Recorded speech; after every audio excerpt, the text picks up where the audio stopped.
General secretary സിദ്ദിഖിനെതിരെ ഗുരുതര ആരോപണവുമായി നടി രേവതി സമ്പത്ത്. സിദ്ദിഖ് ശാരീരികമായി പീഡിപ്പിച്ചു. ഇടവേള ബാബു അദ്ദേഹം എന്നോട് പറഞ്ഞ അഡ്ജസ്റ്റ്മെന്റ് ഉണ്ടെങ്കിൽ അമ്മയിൽ കയറുകയും ചെയ്യാം, 1.5 ലക്ഷം രൂപയൊന്നും വേണ്ട.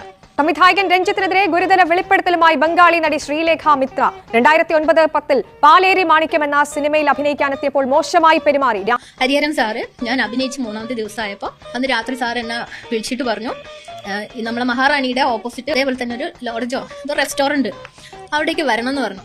ഈ നടൻ മിസ്റ്റർ ബാബുരാജ് ഒരു സെക്ഷൽ ഹാരാസ്മെന്റ് ചെയ്യുന്ന ഒരു വ്യക്തിയാണ്. മാമുക്കോയ അങ്കിള്. പക്ഷെ അദ്ദേഹം പറഞ്ഞതും ഒരു മകളോട് പറയാൻ പറ്റിയ കാര്യമൊന്നുമല്ല. ഞാൻ ടോയ്ലറ്റിൽ പോയിട്ട് വരുമ്പോൾ തന്നെ എന്നെ പുറകിൽ നിന്ന് പെട്ടെന്ന് അപ്രശ്യമായിട്ട് ഒരാൾ പെട്ടെന്ന് പുറകിൽ നിന്ന് ഇറക്കിട്ട് പിടിക്കുന്നു. അപ്പോൾ തിരിഞ്ഞു നോക്കുമ്പോഴത്തേക്ക് അത് ജയസൂര്യ. പിന്നെ സുധീഷ്, അവർക്ക് ഞാൻ കൂടെ ടൂർ പോകുമ്പോലെ വണ്ടിയിൽ കാറിൽ പോകണം. നടൻ മുകേഷിനെതിരെ ആരോപണവുമായി കാസ്റ്റിംഗ് ഡയറക്ടർ ടെസ് ജോസഫ്. പല തവണ മുറിയിലേക്ക് വിളിപ്പിച്ചെന്ന് ടെസ് ജോസഫ് പറയുന്നു. എന്തൊക്കെയാണ് ഈ കൊച്ചു കേരളത്തിൽ സംഭവിക്കുന്ന? എയറില് അമ്മയുടെ മെമ്പേഴ്സ് എല്ലാവരും എയറിൽ നിൽക്കുകയാണ്. ഇനി നമ്മൾ എന്ത് ചെയ്യുമല്ലയ്യ? എന്നെങ്കിലും ഒരിക്കൽ നിനക്ക് ചുറ്റുമുള്ളതൊക്കെ തകർന്നു എന്ന് തോന്നിയാൽ നിനക്ക് സഹായം ചോദിച്ചു ചെല്ലാൻ ഒരാളെ ഉണ്ടാകൂ.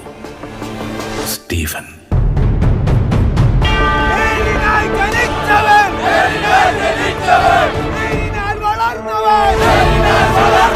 പക്ഷെ ചെറിയൊരു ട്വിസ്റ്റ് ഉണ്ട്. AMMA പ്രസിഡന്റ് സ്ഥാനം മോഹൻലാൽ രാജിവെക്കുകയാണ്. എക്സിക്യൂട്ടീവ് കമ്മിറ്റി പൂർണ്ണമായും പിരിച്ചുവിട്ടിരിക്കുകയാണ്. നീ പറഞ്ഞു മനസ്സിലാക്ക്, ഞാൻ വക്കീലുമായിട്ട് വരാം. നേതാവ് ഇന്ന് നേതാവ്, നാളെ രാജാവ് എന്നും ജേതാവ്.